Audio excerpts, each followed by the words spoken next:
অনেক সুন্দর লাগছে, অনেক ভালো লাগছে ছবিটা দেখতে, অনেক বরবাদ ছবিকে কি ছাড়িয়ে গেছে? না না, বরবাদ তো অনেক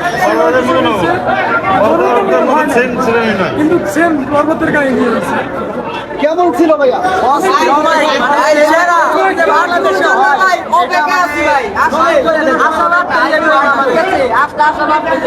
দেখার আগ্রহ জাগলো কেন? মানে সিনেমা ভালো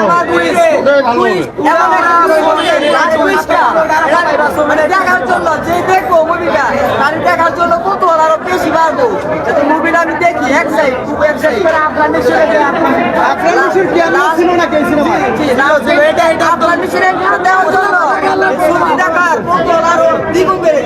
অনেকে বলছে সিয়ামের ক্যামিও ছিল।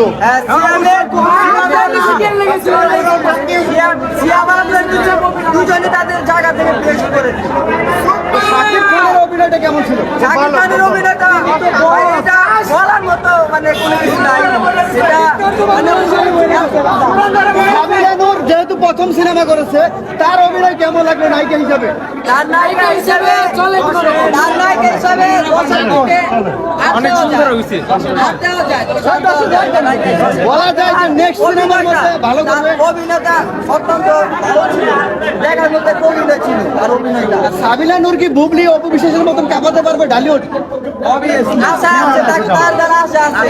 যে অভিনয়টা এই মুভিতে দেখাইছে, আশা করা যায় তার দ্বারা ভবিষ্যতে সে করতে পারবে, আমাদের মাঝে ভালো ভালো উপহার দিতে পারবে। তাণ্ডব 2 চাচ্ছেন কিনা আপনারা? এই ডায়লগটা এইভাবে দেন যে আমরা তাণ্ডব সিনেমা 2 চাই সবাই মিলে। আমরা সবাই একটু জোরে গে। আমরা সবাই মুভি তাড়াতাড়ি চাচ্ছি, তাণ্ডব মুভি 2 পার্টটা মুভি তাড়াতাড়ি চাচ্ছি। এই মুভি টুইস্টটা আমাদের খুব এক্সাইট করে দিয়েছে। এই পার্ট 2টা আমরা দেখার পার্ট 2 এর মধ্যে কি আফরান নিশোর ক্যামিও থাকবে, সিয়ামের ক্যামিও থাকবে, চাচ্ছেন আপনারা? এটার জন্য আমরা বেশি এক্সাইট। আফরান নিশো এবং সিয়াম, এটা মানে একটা সাকিব খানের সাথে মানে যে একটা কম্বিনেশন হয়েছে, এটা দেখার জন্য আমাদের মানে কত অনেক বেশি মানে লাস্ট এই ধরনের সিনেমা আপনারা চান কিনা?